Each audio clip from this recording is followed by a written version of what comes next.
Hey everyone, this is Larry with Todayifeellike. Today we're going to check out the Rokinon 75mm 1.8 lens. Now I have the X mount for Fuji. They do make this in some other mounts like Sony, but I'm going to go ahead and take this thing to the zoo.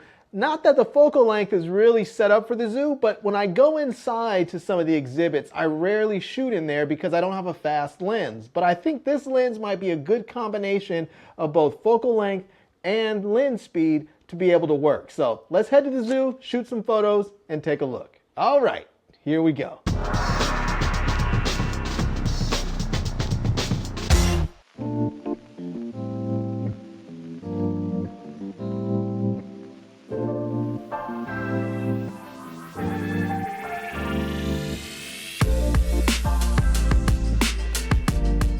Everyone, well, I made it to the zoo and I have my Rokinon 75 1.8 here with me. So we are about to go shoot and see if we can get some cool pics. I think I'm going to head over to the primate first, and actually I don't know where I'm heading first, so let's just go see where we end up.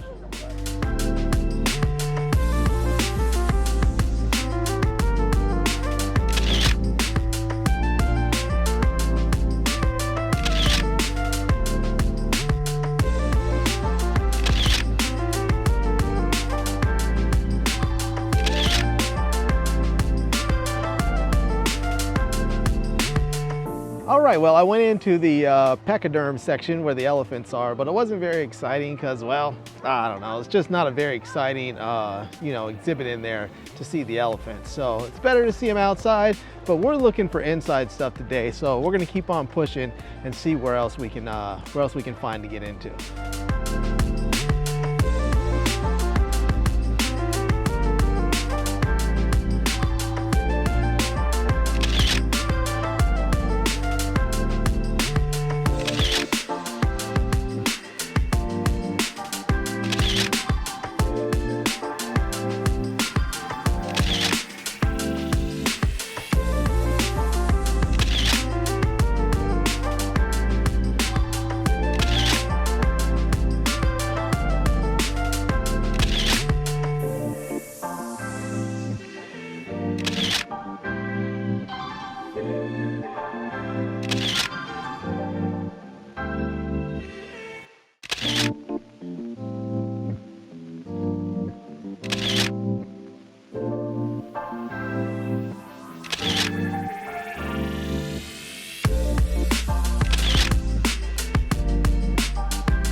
All right, well, that was pretty cool. That was a small mammal house, and I rarely go in there because I just don't have a lens fast enough to really shoot inside like that. And so I was able to get some pretty cool shots in there, I think. And if I spent more time, I think I could do a little bit better, but the lens performed really nicely. I love the fact that it autofocuses really fast.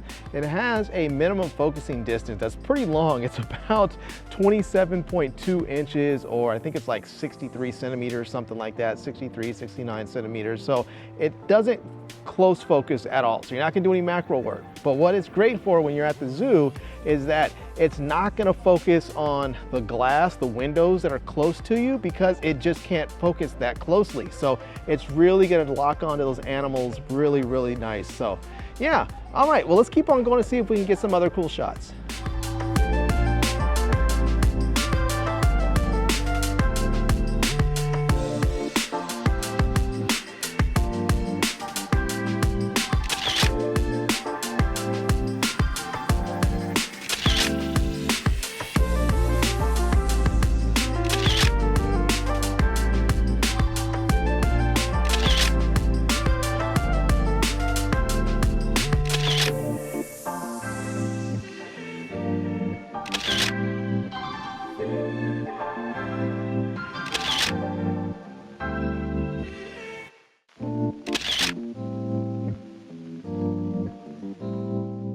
right, well, that was the reptile house, and I have to say that this thing really performed nicely, especially at that f1.8. It allows me to really sort of blur the background and the foreground, because oftentimes shooting in the zoo, you will have stuff that is very distracting in the foreground as well as the background, and being able to shoot that nice wide aperture helps to get rid of some of those distractions.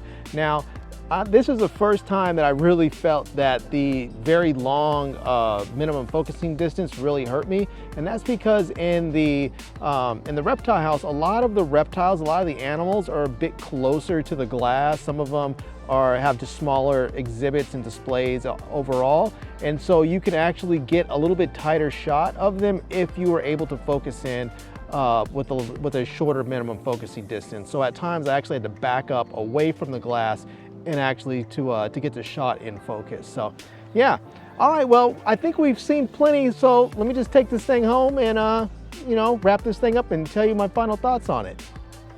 All right, well, I am back home in the studio, and let's go ahead and wrap this thing up. And the first thing I want to mention about this lens that, well, I think I just love it. It's a nice lens. It is a lot of fun.